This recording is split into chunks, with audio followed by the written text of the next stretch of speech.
Hello, everybody. My name is Christian, and welcome to the Disruptive Chef Entrepreneur Show. I know you guys gonna love today's guest because every time I talk to him, I feel like I talk to myself. He's just much better looking than me, and you guys gonna get to know him in a little bit. And he does some really, really cool stuff. And I think there's some really amazing stuff you guys can learn from him, and he's gonna share this with you right after this.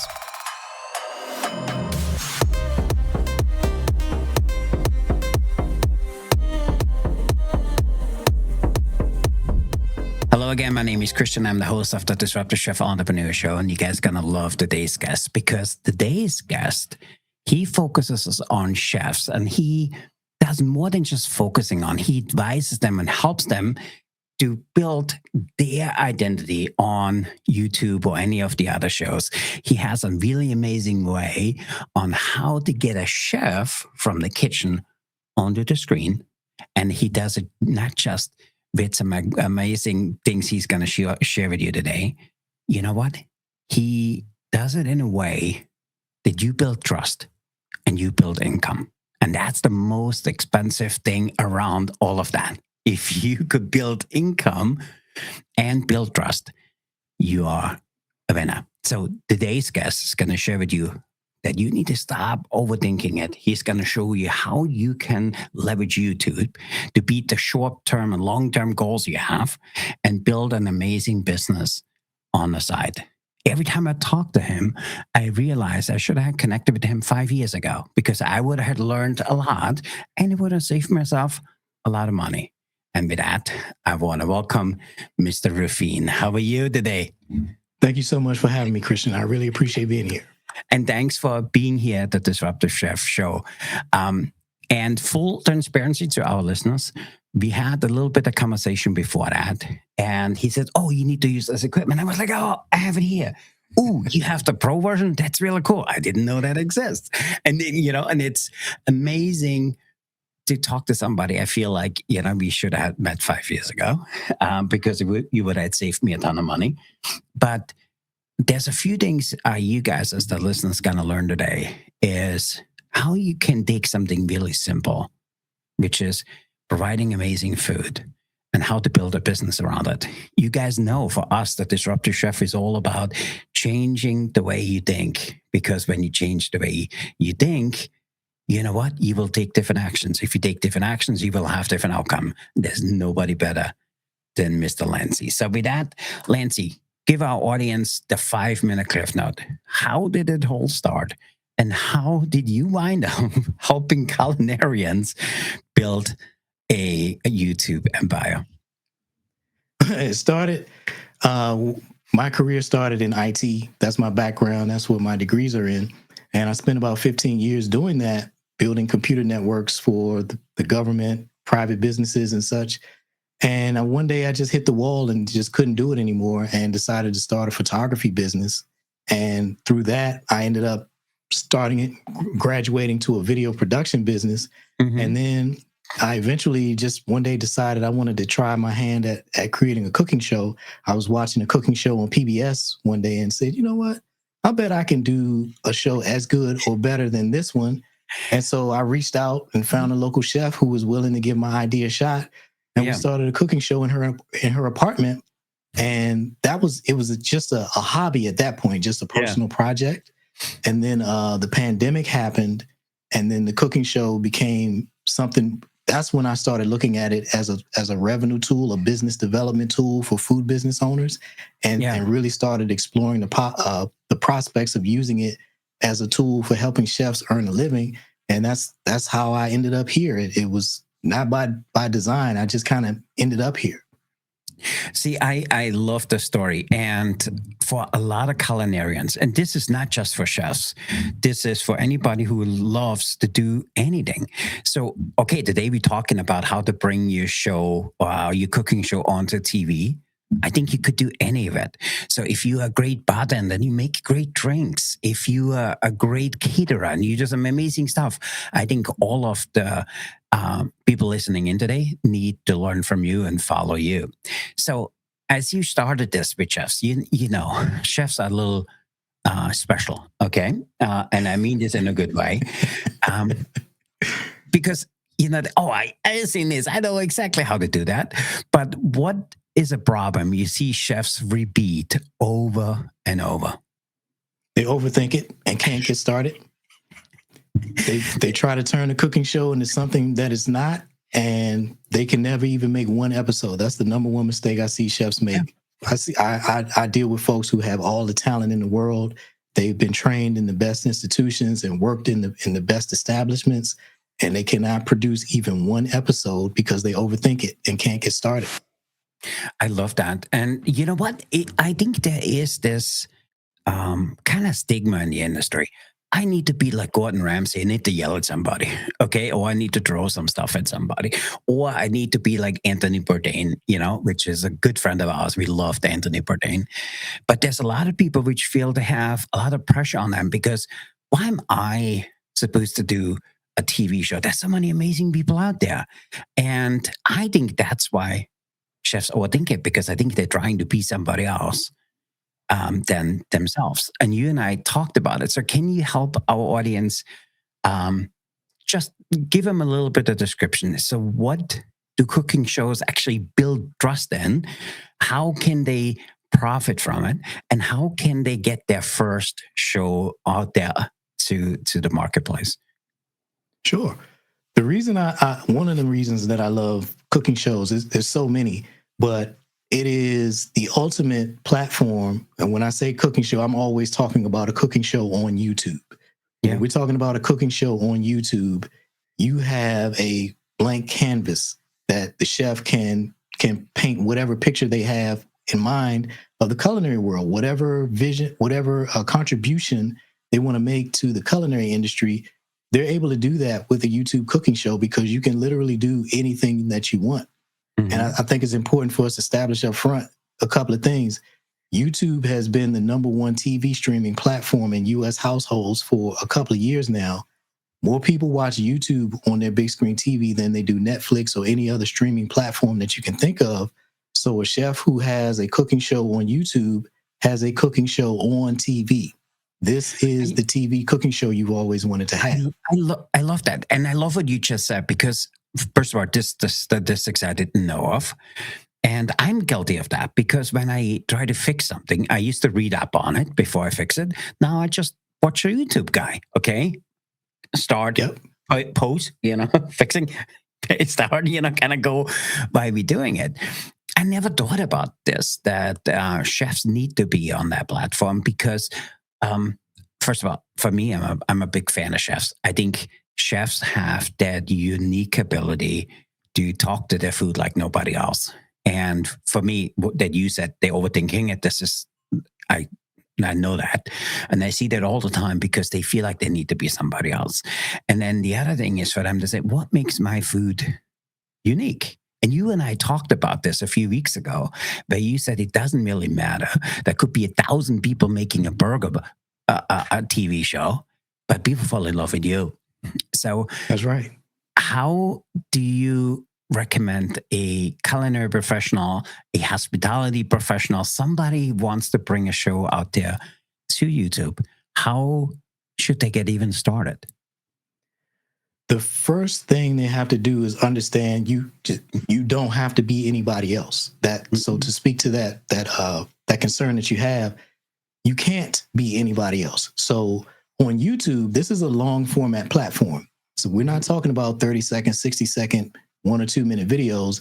We're talking about you inviting somebody into your kitchen and having a conversation with them. The same as if you were having that with a real person. With YouTube, you're just treating the camera like it's a real person who you've invited into your kitchen, and you're going to cook, you're going to talk, you're going to tell stories. So your journey is unique.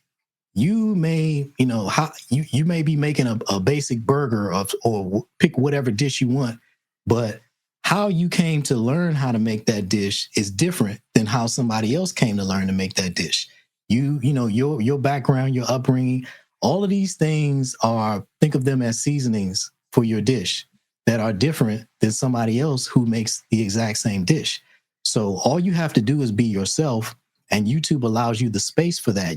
People are coming to YouTube to watch a video, not flip through as many videos as they can. So all you got to do is be yourself. And love that. As far as getting started, I encourage chefs to just keep it real simple. Think of one thing, and I say chefs, but I need to expand my language. I'm learning this to really people who envision themselves as food educators, because I'm starting to get nutritionists and dietitians in my audience. And these folks have a huge opportunity to educate folks through YouTube. There's no better teaching platform than YouTube. And there's no better teaching vehicle in the food space than a cooking show. So you put those two things together and you can just be yourself. YouTube will go find your audience for you. And then you just make whatever contribution you feel that's in your heart to make. And you're going to help others by sharing your knowledge. And you're going to help yourself by the revenue that your YouTube channel, your cooking show is going to generate for you, because it's a fantastic business model. I love that. So I actually, after you and I spoke, I reached out to a really good friend of mine and I asked him, hey, I just had this guy I spoke to and we're going to have him on our podcast. I think you should have a TV show. The first thing he said to me, oh, me? Nobody knows me. And I don't have the money for the equipment. And you and I talked about it, And by the way, to our listeners, if you comment below, what would your show be about? What you really liked on the conversation with Lenzy today, we have an amazing gift for you we're going to give you, and we're going to talk a little bit about later. But what would you say to somebody who says, I don't have the money to invest in a studio and doing all of this? This just looks really expensive. You don't need a studio. You're going to cook in whatever kitchen you already have. And some people have a kitchen that's TV ready. Others don't.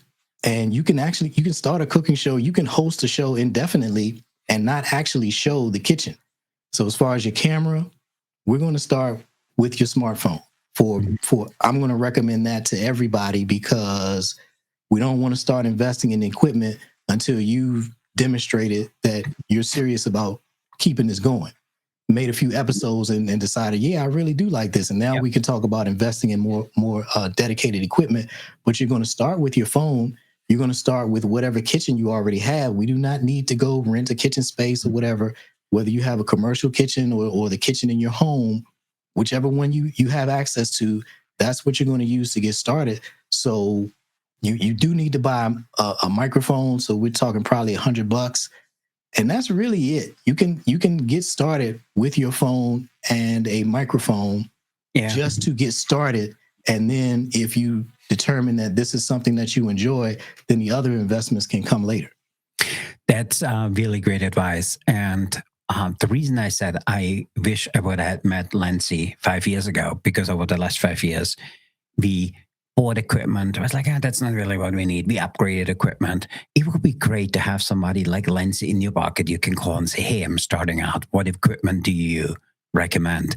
And you said a few things about a few brands which we love and use a lot, and sticking with them because everything seems to work so seamless. You talked about the camera you use and everything else. And then I really like what you said about the microphone. So now for our listeners, let's talk a little bit about microphones. Why is it important to have good sound to your product? You can, people are more forgiving of bad video quality than they are poor audio quality.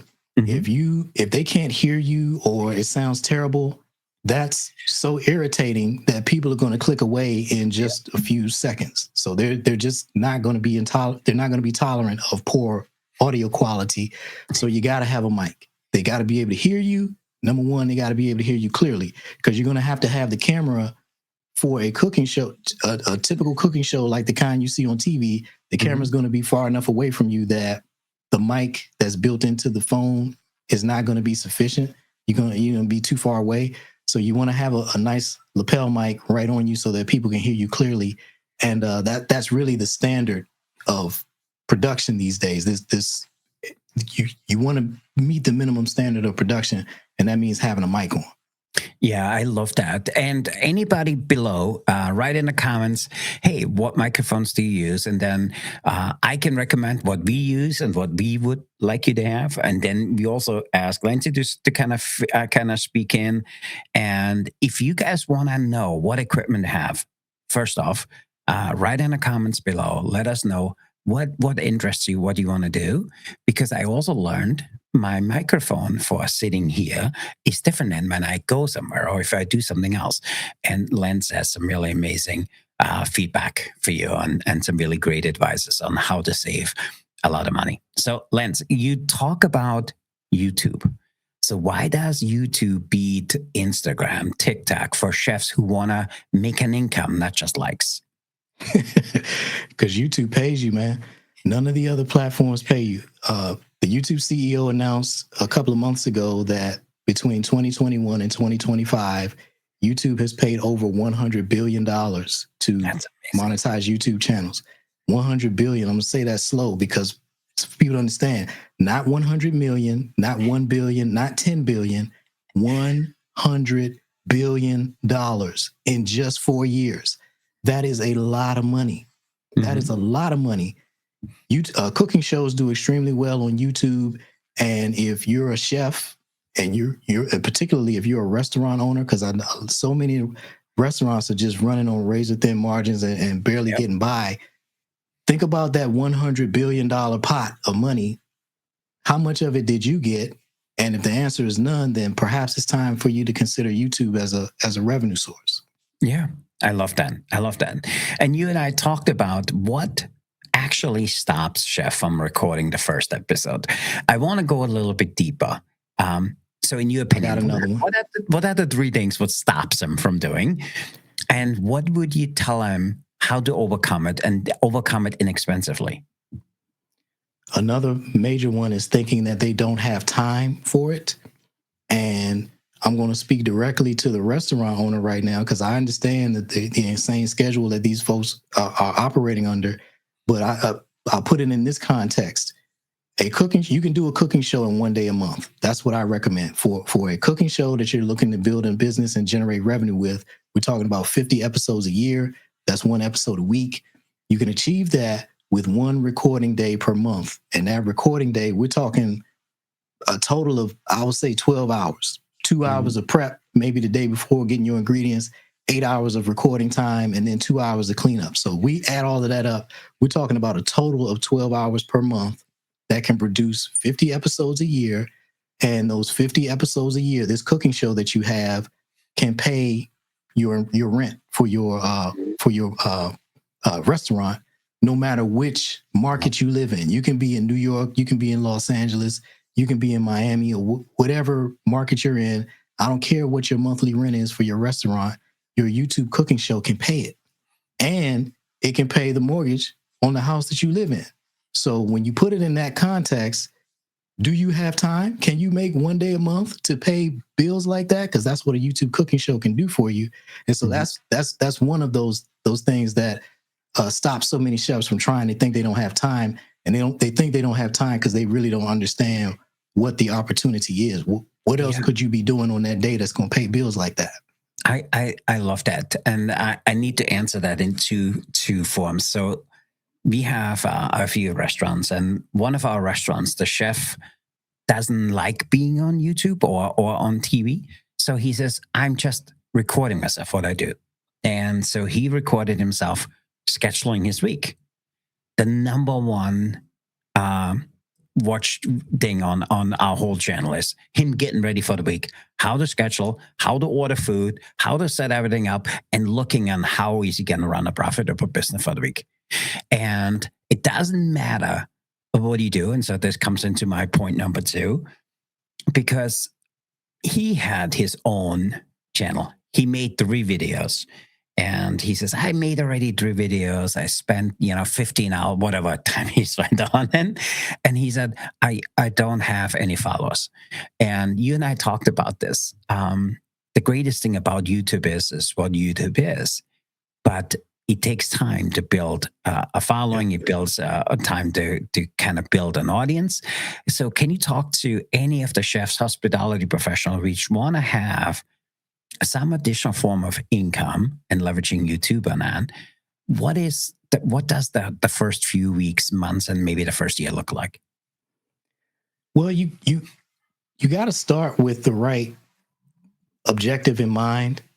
if you're doing it for views, then you're doing it for other people. That's the most shallow reason to do it, and that's why you're gonna give up because you're not gonna get the response from people that you want in the time that you're expecting it, and you'll quit if that's what your motivation is. What I tell folks is this cooking show really has to be about you and what you want to share with the world. You have to have fun with this. You have to enjoy doing it, even if nobody's watching.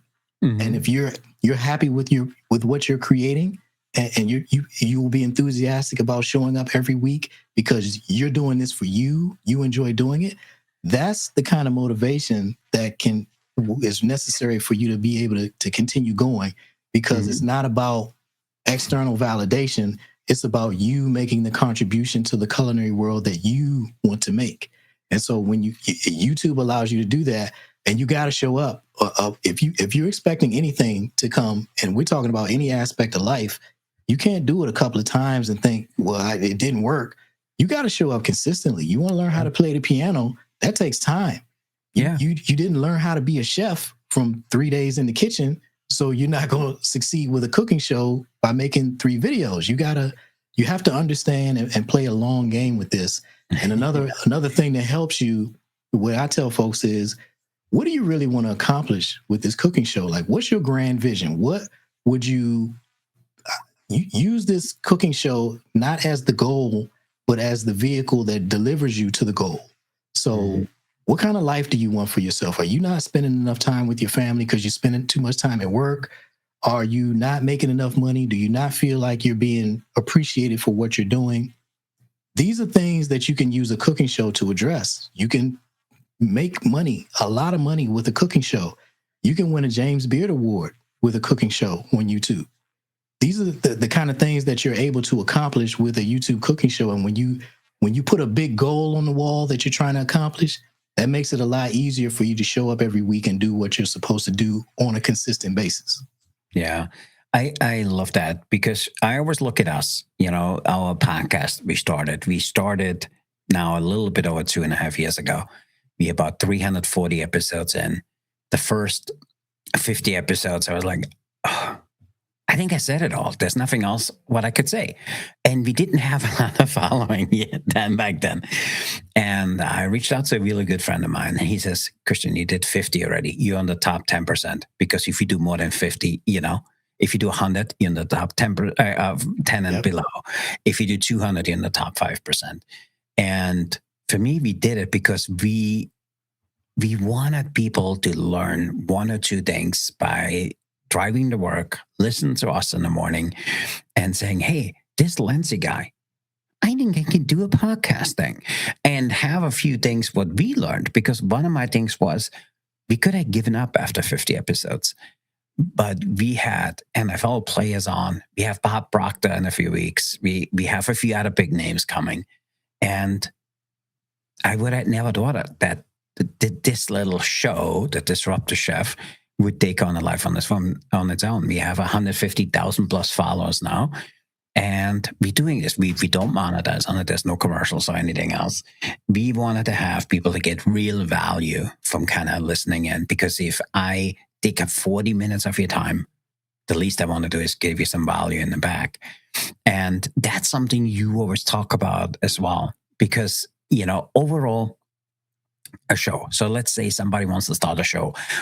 In your opinion, what is the best format for chefs who want to consult, or somebody who wants to have a brand deal, or somebody is looking for new clients? What format do you think wastes or doesn't waste time and energy? What format works really good for them based on your opinion? All of them work.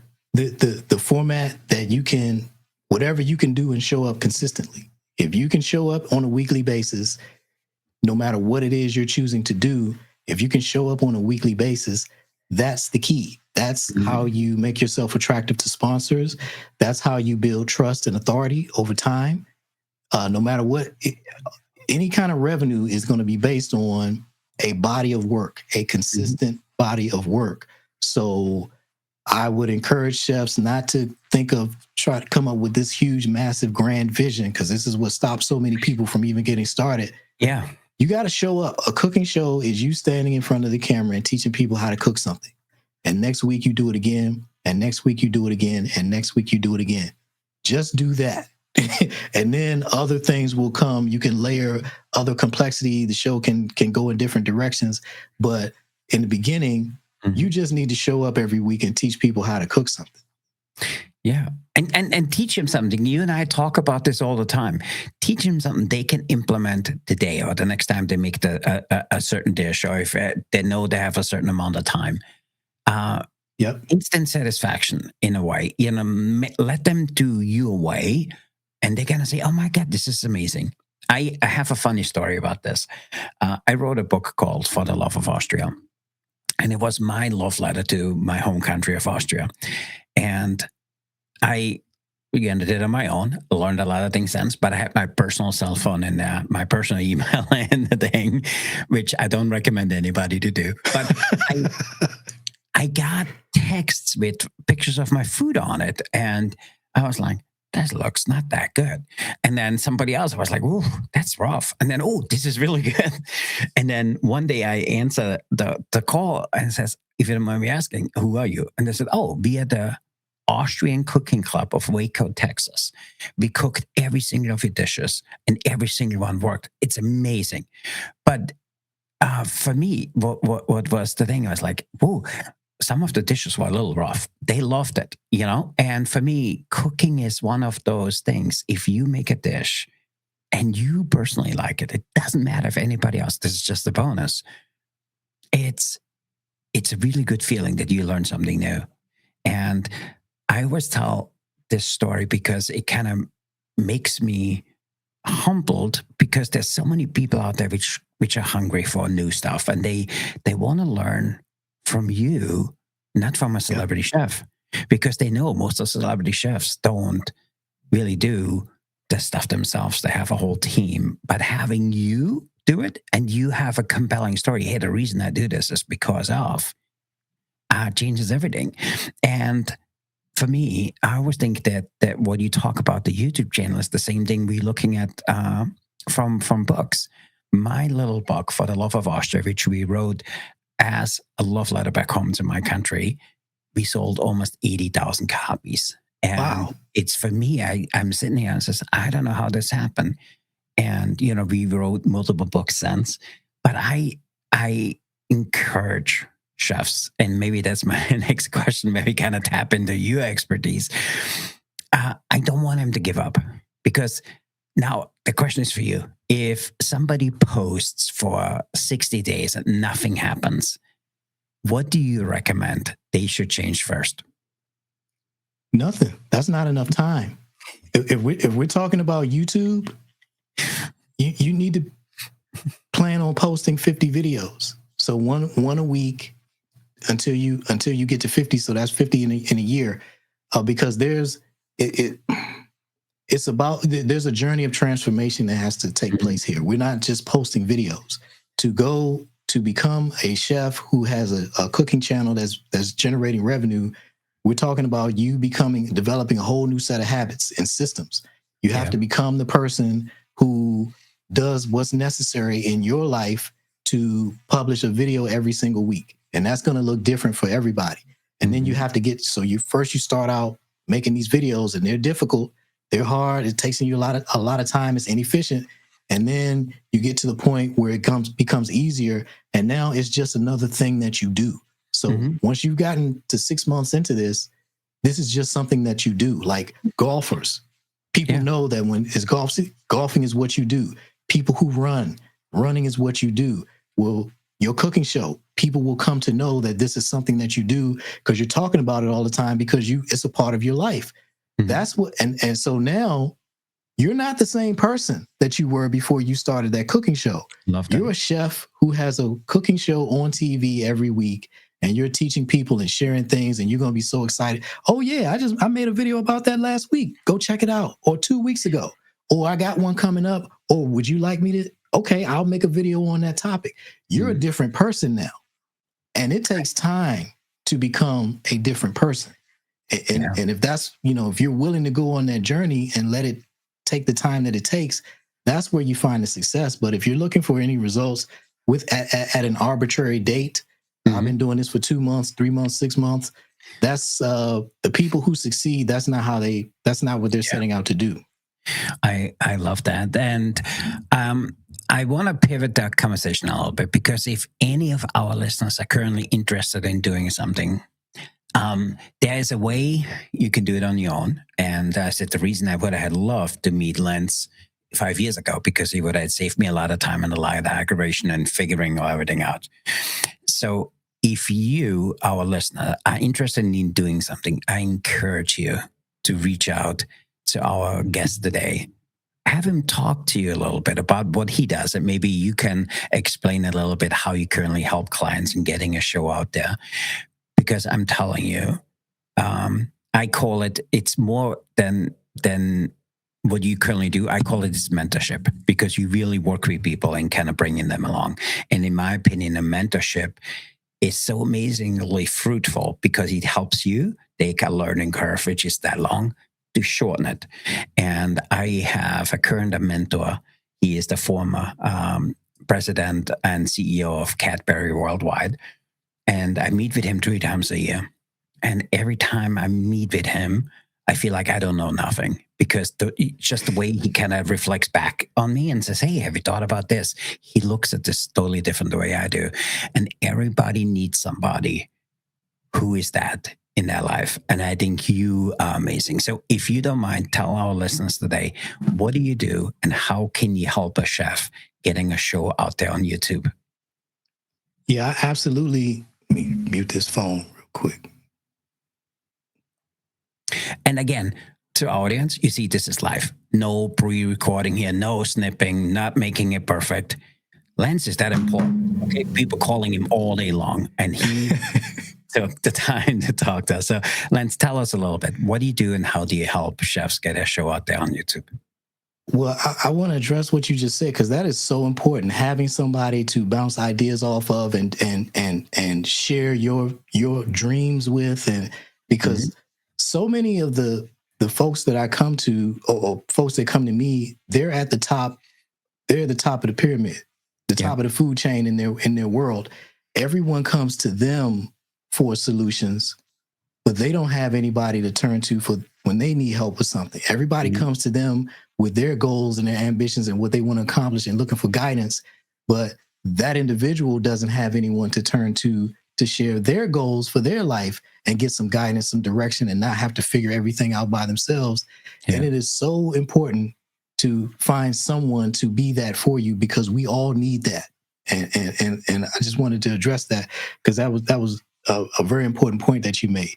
What was the question again? Can you repeat it? I'm sorry. Yeah, so I'm curious to know, anybody listening in that said, oh my God, Lenz knows so much about this. If people want to work with you, can you tell everybody, what do you actually do and how do you help people get a show out there on YouTube? Sure. So I coach. Over the years, I have developed what I call my cooking show blueprint. And it takes you from start to finish to creating a cooking show. That there's basically the 2 phases of it: creating the cooking show and then monetizing it, how building your business on top of it. And there's so many different ways to do that. And so what I'm doing with it through coaching folks is helping them get over all those hurdles that keep people from getting started, thinking that they need special kind of equipment. Many chefs are perfectionists and they want their cooking show to be perfect before they start it, which is impossible. How do you get perfect at something that you've never done? And so they're afraid, and rightfully so. Nobody wants to look bad, particularly if you're a well-established chef. You don't want to just be putting a subpar product on YouTube for the whole world to see. Well, how do you avoid that? You can work with me. You're going to share those first videos, and I'm in a private forum, and I'm going to look at that and say, okay, chef, we need to fix this. We need to fix this, and get you to the point where you're ready for prime time, ready to publish something to the for the public to consume that meets the standard of excellence that you have already established for yourself. That's one of the major things, that the benefits that I offer to chefs, is having a safe place to learn and train until you're ready you have a product that is polished and ready to put in front of the whole world. And so that's what I offer: the plan, the support and the accountability. And the accountability is a huge part of it, because I stay on my chefs like, look, you said you wanted to do this. Where's the video, or where's whatever task that you're supposed to be doing? We are going to follow up and make sure that you do what you said you were going to do, because this is what's required to get you where you said you wanted to go. I love that. I love that. And to any of our listeners, I don't want you to start this on your own, because you're going to get frustrated. You're never going to finish it. If you work with somebody like Lenz, he's going to help you what exactly you need to do. What are the step-by-step processes? And we all need somebody who sees in us what we don't see in ourselves. And that's Lenz.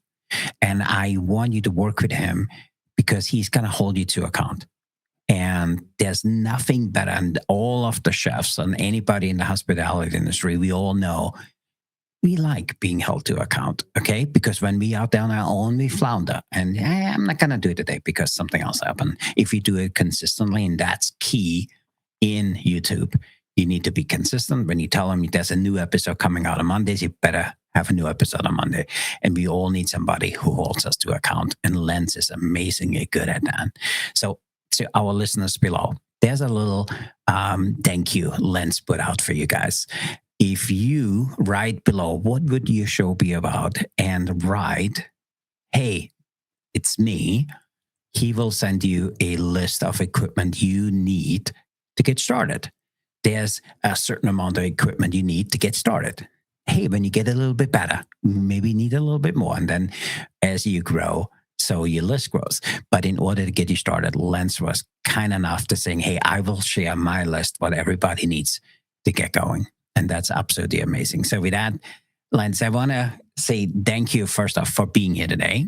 Thanks for sharing so freely and sharing with our audience all of the things they need to do to make a little bit more income. But before we wrap it up, and before we have a special treat, I want to see if you want to play with us, Rapid Fire Question Food Service Edition. Tell our audience how they can learn more about you, where they can go to find you, how they can get a hold of you. Just go to my website, parkroadstudios.com. Awesome. And then I encourage anybody, you guys need to check him out. So we had a few conversations. I think he's amazingly good at it and what he does. And I think having somebody like him in your back pocket to help you get your show out there. I wish, as I said this now the sixth time, Lenz, I wish I would have met you 5 years ago. Okay, you would have saved me a lot of money and maybe me. Same here, my man. So, thank you. So with that, Mr. Lenz, are you up for playing Rapid Fire Question Food Service? Let's go. Okay, awesome. So the way we do this, we gotten really high tech. So we took your background, we uploaded it into our system. We uploaded our questions we have. We have a little bit over 100 questions today, and it spit out 25 questions specially for you. So the way we want you to do is you give us a number, we read out the question, and we want you to answer it. First thing what comes to mind, and then maybe even overlay why, because we are nosy. We want to know why you want to do things. So are you up for playing? So you want me to give you a number, and that's the question that you want me? 25. Yes. Okay. All right. 17. 17. Question number 17 is, if a menu is too big, is it a safe menu? So what should hospitality professionals do? Shorten it or to reach out to a professional? Shorten it or reach out to a professional? Yeah. Those are the choices? Yes. Yeah, I don't think you need to reach out to a professional to shorten it. Just because as a consumer, a really long menu is overwhelming. It's just too much. So keep it. The more is not better. There's a thing called decision fatigue. People may not realize it, but we all have to make a million decisions all day, every day. You're not helping people by giving them too many more decisions to make. I love so keep it simple. And Lance said to me earlier, hey, just do the Nike thing. Just do it. Okay, give me another number between 1 and 25. 8. 8. Ooh, 8 is an oldie but goodie. Pineapple on the pizza. Yes or no, and why? I'm for it. I like it. It's that salty and sweet combination that you get. I know it's controversial, and I'm on the pineapple side. I enjoy it. I think there's a 50-50 side. I think you just lost the hey, pineapple gotta go, people. Okay. But I always said there's somebody named Wolfgang Puck. Is from my home country. He did put pineapple on the pizza. He built a $600 million business. Leave the pineapple on. Okay, give me a number between 1 and 25. 13. 13. Ooh. Best teacher you ever had. Best teacher I ever had. His name is Dr. Hemingway. Was Dr. Hemingway. He's passed now. He taught history. He taught African American history at my school, Florida A&M University. And at that time of my life, I was 1,000% a computer guy. I did not have a use for anything in my life other than computers and technology. And I didn't really appreciate other disciplines. And I was wondering, when I had to take that class, it was not optional. And when I was going into it, I was wondering, like, why would anybody study history? Like, how is this useful? And after that class and experiencing that particular professor, I gained not only an understanding for history and its importance, but appreciation for other disciplines outside of technical stuff. And so that's why Dr. Hemingway is best instructor I've had. That's awesome. Awesome. Give me a number between 1 and 25. 22. 22. Oh, best shift meal you ever had. I'm not a chef professional. I can't answer so that. A shift meal is, hey, I'm coming in. The chef put some dish out there for everybody to eat before we start our day. So what was that for you? Or what is a dish for you, which is a quick thing, but it's always very satisfying? You brought up pizza, man. Like there's so much you can do with pizza, and it's actually something that I'm going to take on as a personal project. Get one of those uni pizza ovens, I think. Oh, and this is something that I really want to achieve a level of mastery at, and going back to consistency and putting in work over time. Like that's something that I really want to dive deep into and get good at, and be able to do things beyond just the standard fare that you normally associate with pizza. And so that's awesome.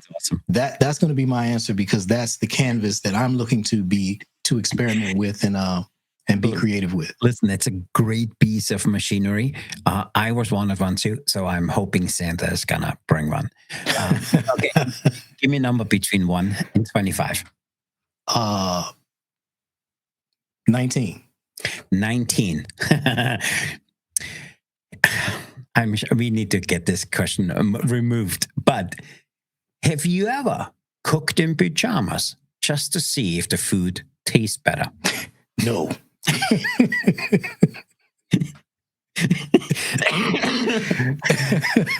Why not? First of all, I'm generally not doing the cooking. I've microwaved plenty of stuff in pajamas, and it tasted the same. We maybe need to move that question, but okay. Last question. Give me a number between 1 and 25. 24. 24. Oh, what do you love about food service? The opportunity to bring people together and just help facilitating fellowship. That's really what food does. You bringing people to the table, and if the food is good, there's going to be some great interactions there, and people are going to leave with having had a good experience. So that's the beauty of food service to me. I love that, and you spot on, because for me, food is the great equalizer. Okay, food doesn't care if you had a busy day. Food doesn't care what your financial background is. Food just is. And having the right people to break a meal with or spend time, I don't think there's anything better than spending time with a great meal and people you love. And there's nothing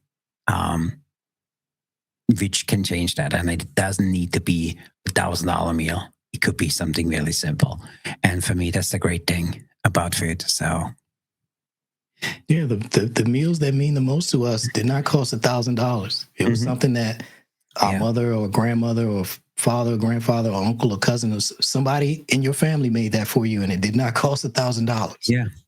I love that.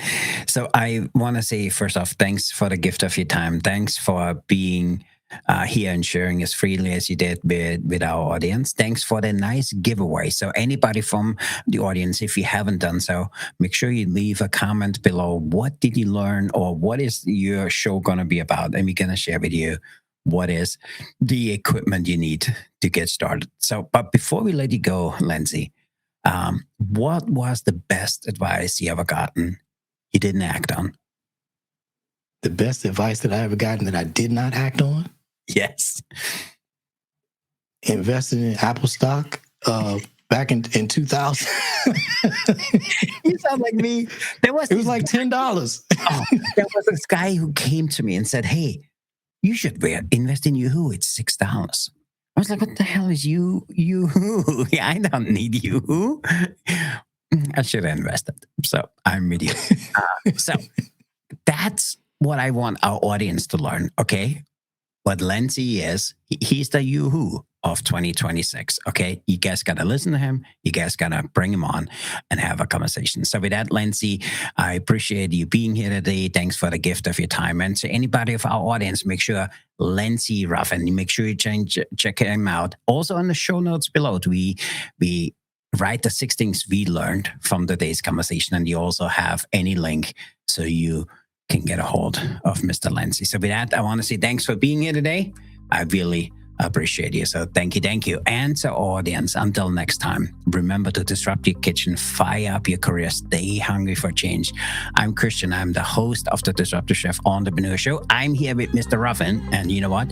We are out of here. We're signing off. So be the change, be the challenge, and be the chef who sets the world on fire. Thanks, everybody. Mr. Lenzy, thanks for being here today. Thank you so much for your time.